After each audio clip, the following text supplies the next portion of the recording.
വലിയ നിരീശ്വരവാദികൾ പോലും ഈശ്വരനെ വിളിക്കുന്ന സമയമുണ്ടെന്നാണ് പറയുന്നത്. അതുപോലെ തന്നെ വലിയ നിരീശ്വരവാദികൾ എപ്പോഴെങ്കിലുമൊക്കെ ഈശ്വരനെ വിളിച്ചിട്ടുണ്ടാകും എന്നും പലരും പറഞ്ഞു കേട്ടിട്ടുണ്ട്. പണ്ട് പിന്നെ ആയിരുന്നു കൂലി, ഇപ്പം അപ്പപ്പം ദൈവം കൊടുക്കുകയാണെന്നൊക്കെ പലരും പറയുന്നത് കേട്ടിട്ടുണ്ട്. നമ്മുടെ കോടതികളിൽ കുറേ രേഖകളും കുറേ ആൾക്കാരും വിചാരിച്ചു കഴിഞ്ഞാൽ ശരിക്കും പറഞ്ഞാൽ നിയമം ശരിയായ രീതിയിൽ സത്യസന്ധമായി നടപ്പാക്കപ്പെടില്ല എന്ന് നിങ്ങൾക്കും എനിക്കും അറിയാം. അങ്ങനെയായിരുന്നല്ലോ നവീൻ ബാബുവിൻ്റെ കേസിൽ സംഭവിച്ചത്. അദ്ദേഹത്തിൻ്റെ ഭാര്യ മഞ്ജുഷയും മക്കളും ഹൈക്കോടതി സിംഗിൾ ബെഞ്ചിലും ഡിവിഷൻ ബെഞ്ചിലും സുപ്രീം കോടതിയിലൊക്കെ പോയി. പക്ഷെ ഒന്നും അവർക്ക് അനുകൂലമായി നടന്നില്ല. അവിടെ വില്ലനായി നിന്നത് അദ്ദേഹത്തിൻ്റെ മരണം ആസൂത്രണം ചെയ്തവരും അത് അന്വേഷിച്ച പോലീസ് ഉദ്യോഗസ്ഥന്മാരുമാണ്. അതിൽ പ്രധാനിയായിരിക്കുന്ന Kannur city police SHO station house officer Sreejith Kodiyeri, CPM-ൻ്റെ നേതാക്കന്മാർ ഇരിക്കാൻ പറഞ്ഞ കിടക്കുന്ന ആൾ, അവരെന്ത് പറയുന്നു ആ രീതിയിൽ പ്രവർത്തിക്കുന്ന ആൾ. കണ്ണൂരിലെല്ലാം അങ്ങനെയാണെന്നാണ് പറയുന്നത്. അങ്ങനെയുള്ള സാഹചര്യത്തിൽ ഉള്ള ഒരാൾ, അദ്ദേഹം നവീൻ ബാബുവിൻ്റെ മരണം ഉണ്ടായ ദിവസം എല്ലാ ദിവസവും 10 മണിക്ക് വരുന്ന ആൾ അന്ന് രാവിലെ 7 മണിക്ക് തന്നെ പോലീസ് സ്റ്റേഷനിൽ വന്നിരുന്നു. അതെന്തിനാണെന്നുള്ളത് സംശയത്തിന് നിഴലിലായിരുന്നു. അതൊക്കെ നമ്മുടെ മഞ്ജുഷ തൻ്റെ കേസിൽ പറഞ്ഞിരുന്നു. പക്ഷെ അതൊന്നും പരിശോധിക്കുവാൻ കോടതി മെനക്കെട്ടില്ല എന്നുള്ളതാണ് സത്യം. അങ്ങനെ ഈ മനുഷ്യൻ, ഈ SHO ശ്രീജിത്ത് ഡൽഹി ബേസ്ഡ് ആയിട്ട് ജോലി ചെയ്തിരുന്നൊരു പത്രപ്രവർത്തകൻ കേരളത്തിലേക്ക് വന്നപ്പോൾ അദ്ദേഹത്തിൻ്റെ ഒരു വിഷയവുമായി ബന്ധപ്പെട്ട്, ആ വിഷയം നിങ്ങളുടെയൊക്കെ ശ്രദ്ധയിൽപ്പെട്ടിട്ടുണ്ടാവും, അതുകൊണ്ടാണ് ഞാൻ പറയാത്തത്. ഒരു താൽക്കാലിക ജീവനക്കാരി, പോലീസിലെ താൽക്കാലിക ജീവനക്കാരി, ഉപഭോക്തൃ കോടതിയിലെ സ്റ്റാഫ് ഈ പറഞ്ഞ ജിബിനെ വിളിച്ചിട്ട്, മാധ്യമപ്രവർത്തകനെ വിളിച്ച് ഭീഷണിപ്പെടുത്തി. അത് അദ്ദേഹത്തിൻ്റെ ഒരു കേസുമായി ബന്ധപ്പെട്ട ഒരു പാഴ്സൽ വാങ്ങിയതുമായി, പാഴ്സൽ ഡൽഹിയിൽ നിന്ന് വന്നപ്പം തകർന്നതുമായി ബന്ധപ്പെട്ട് ഉപഭോക്തൃ കോടതിക്ക് കൊടുത്ത പരാതിയിന്മേൽ ശരിയായ അന്വേഷണമോ കേസ് വിളിച്ചപ്പോൾ തന്നെ അറിയിച്ചില്ല എന്ന രീതിയിൽ അദ്ദേഹം പരാതിയുമായിട്ട് അതിനെ മെമ്പർമാരെ സമീപിച്ചു.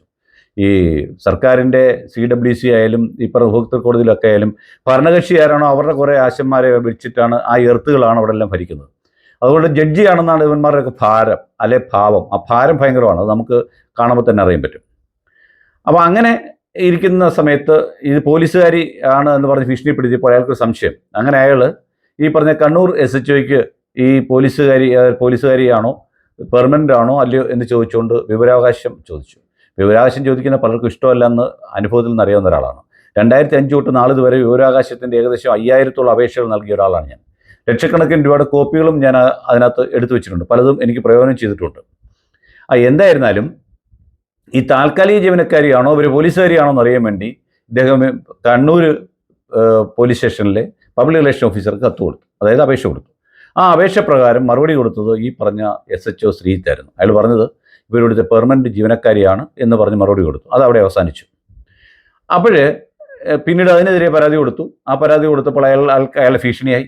അങ്ങനെ ഭീഷണിയൊക്കെ മൂത്തിരുന്ന സമയത്ത് ആണ് നമ്മുടെ ഈ സാറ്, ഈ പരമ ഭക്തനായ ഈ മനുഷ്യൻ SHO ശ്രീജിത്ത് കൊടിയേരി എന്ന് പറയുന്ന ആളിൻ്റെ ജന്മദിനത്തിന് ഒരു കച്ചവടക്കാരൻ, വോട്ട് കച്ചവടക്കാരൻ ഇയാൾക്കൊരു വിളക്ക് സമ്മാനിച്ചു. ആ വിളക്കിൻ്റെ ഫോട്ടോ, ആ വിളക്ക് കൊടുക്കുന്നത് ഉൾപ്പെടെയും ഇദ്ദേഹം അത് സ്വീകരിക്കുന്നു, നന്ദി പറയുന്ന ഉൾപ്പെടെയുള്ള കാര്യങ്ങൾ നേരെ വൈറലായിട്ട് വന്നു. അത് കൊടുത്ത ആൾ റിജേഷ് എന്ന് പറയുന്ന ഓൺലൈൻ മാധ്യമമൊക്കെയുള്ള ഒരാളാണ്. മുത്തപ്പൻ്റെ വിളക്കാണ് കൊടുത്തത്. അപ്പോൾ ജിബിന് ഓർമ്മ വന്നു.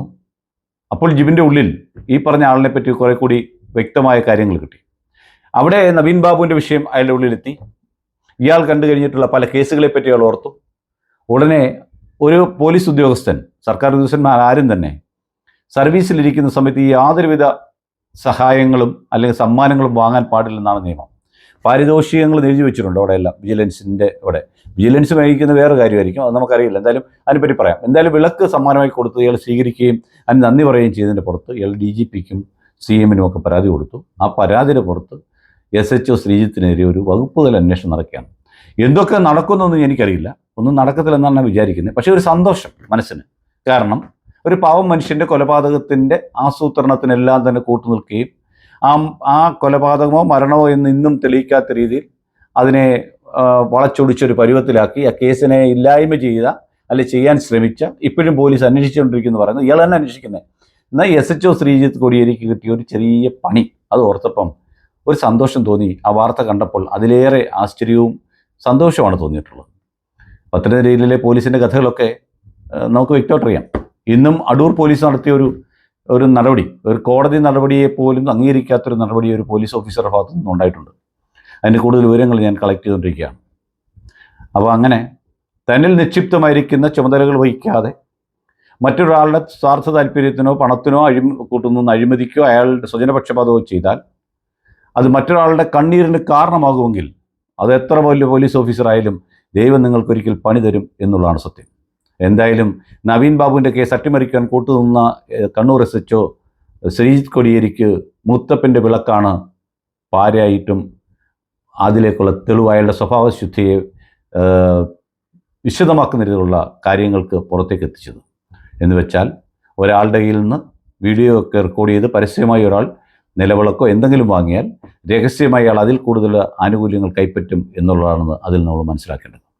നന്ദി.